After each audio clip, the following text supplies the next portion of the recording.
Merci à vous qui nous suivez sur Africable Télévision. Bienvenue dans Afrique Midi. Voici les titres.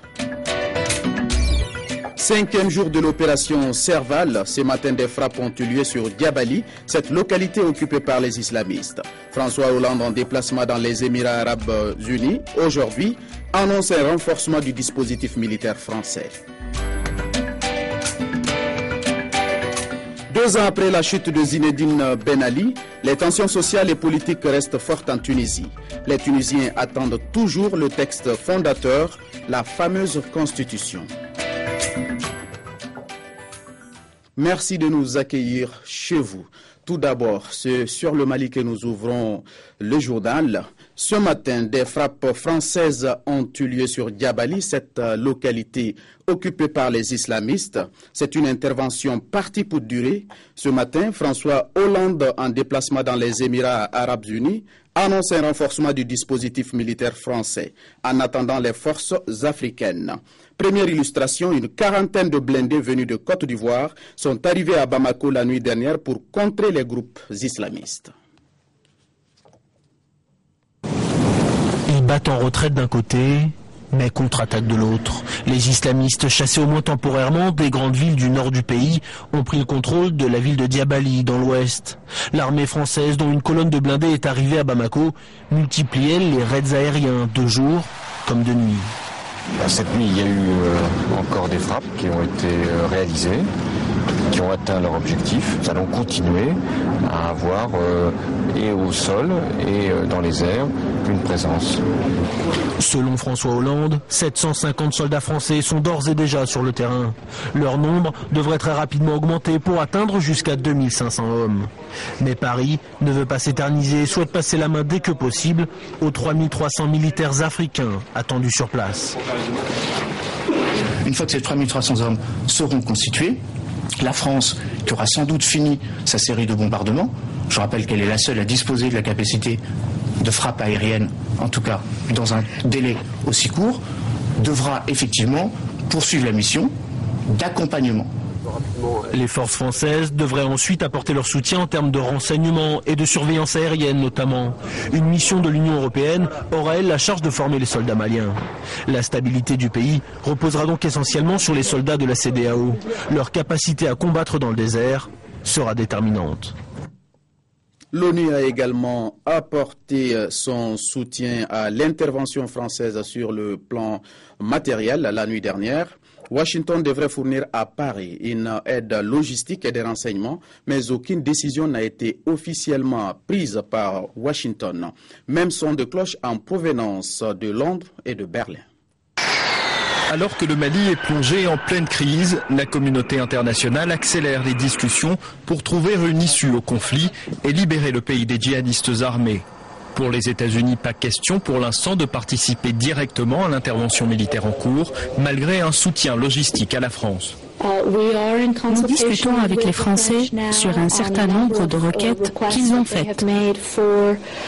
Nous les étudions toutes, mais pour le moment, je n'ai rien à annoncer.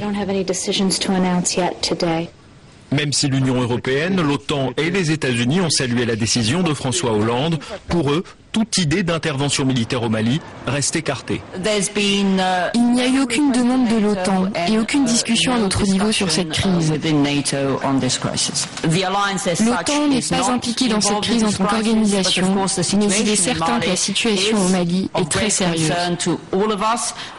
De son côté, l'Allemagne reste ferme quant à toute participation militaire dans le pays. Nous avons dit plusieurs fois que pour nous, toute opération de combat était exclue. C'est la position du gouvernement allemand. L'Allemagne a finalement annoncé un possible soutien logistique ou humanitaire. Quant à la Grande-Bretagne, qui ne prendra pas part au combat, le pays a envoyé 2 avions cargo militaires sur place. Crise malienne toujours, le Niger a également prévu d'envoyer des soldats pour la libération du Nord Mali. Ce mardi, le gouvernement a réuni un conseil extraordinaire des ministres qui sera suivi d'un conseil de défense. Nous avons en ligne de Niamey notre correspondant Sarki Aboubakar. Bonjour Sarki. Bonjour Dibouya. Sarki, le gouvernement nigérien s'est réuni en conseil des ministres extraordinaire. qui sera suivi d'un conseil de défense. Quelles sont les décisions qu'on peut attendre de ce conseil? Justement, Nicolas, il faut d'abord dire qu'au lendemain de l'intervention française au Nord Mali, le président nigérien avait réuni hier le Conseil national de sécurité auquel prenait part l'Assemblée nationale et les différents chefs d'état-major de l'armée nigérienne. Ce Conseil national de sécurité a débouché sur la tenue ce matin d'un Conseil des ministres extraordinaire et sur la tenue également du Conseil de défense. Au cours de ces deux réunions, il sera probablement question de déterminer la composition et le nombre de soldats à envoyer au Mali. Je pense également qu'il faut retenir dans cette démarche du président de la République une volonté manifeste d'associer à sa stratégie toutes les forces vives du pays. On le sait, le président Issoufou a clairement déclaré que le Niger va soutenir la lutte de libération du Mali. À présent, comment les Nigériens ont-ils réagi? Du coup, là, il faut dire que les Nigériens, dans leur majorité, partagent entièrement cette démarche, puisque le pays a connu aussi des situations de sport.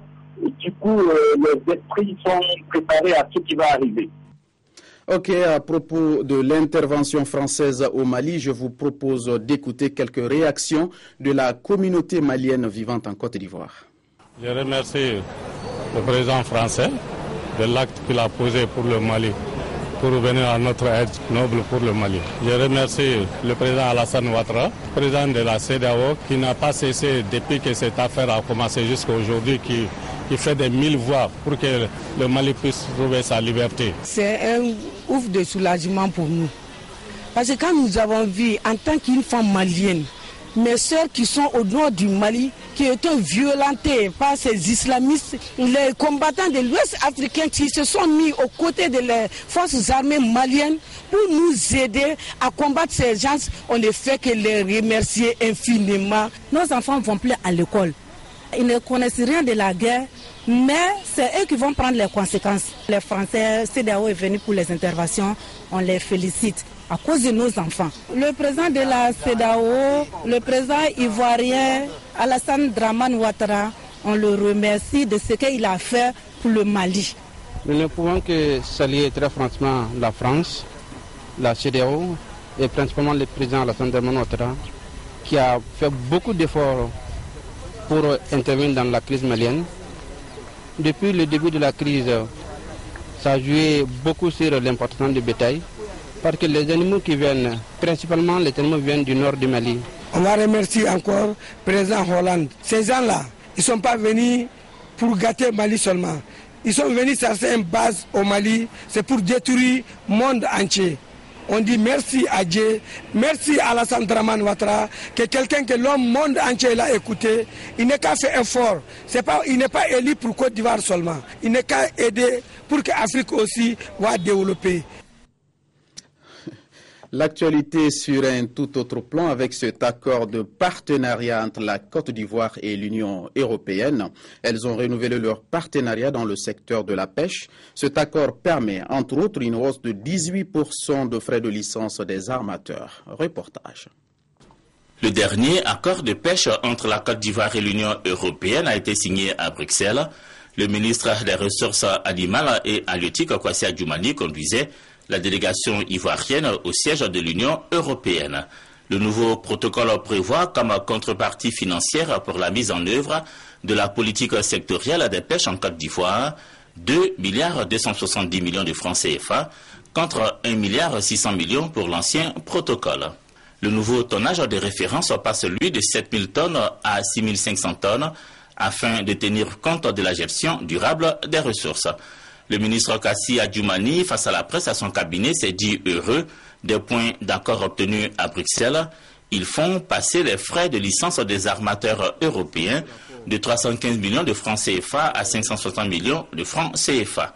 Il prévoit également la formation du personnel du ministère par l'Union européenne, son appui à la lutte contre la pêche illicite, avec des avantages certains pour le secteur de la pêche en Côte d'Ivoire.